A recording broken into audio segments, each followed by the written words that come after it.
Pwede ba talagang mag-register o kumuha ng national ID online? Sa panahon ngayon, napakarami pong nag-aalok na ikukuha nila kayo ng national ID online. Ang dami pong online fixers. Nako, bawal po yan. Dahil ngayong 2025, hindi na online ang pagre-register sa national ID.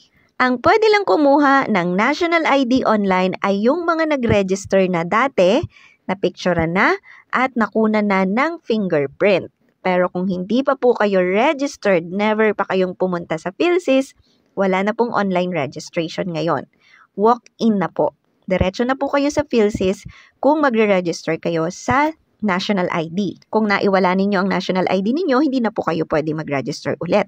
I-report nyo lang sa PhilSys na nawala ang ID ninyo para mabigyan kayo ng temporary ID. Yung mga magre-register na bago ngayon sa national ID, medyo matagal po bago makuha yung national ID card. Kaya ang ibibigay po sa inyo after 1 month ay e-PhilID o yung parang Xerox copy na temporary national ID.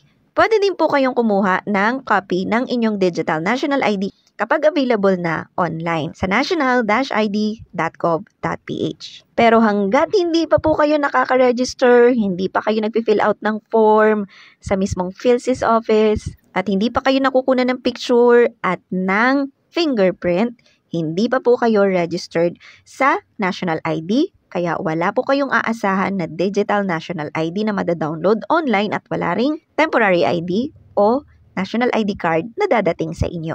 So, kailangan muna mag-register o pumunta mismo sa PhilSys para magawan ka ng national ID. Para sa iba pang national ID update, mangyari pong mag-subscribe sa aking channel. Pindutin lang po ang subscribe para makita mo agad kung may bago akong upload about national ID. Maraming salamat for watching and stay safe.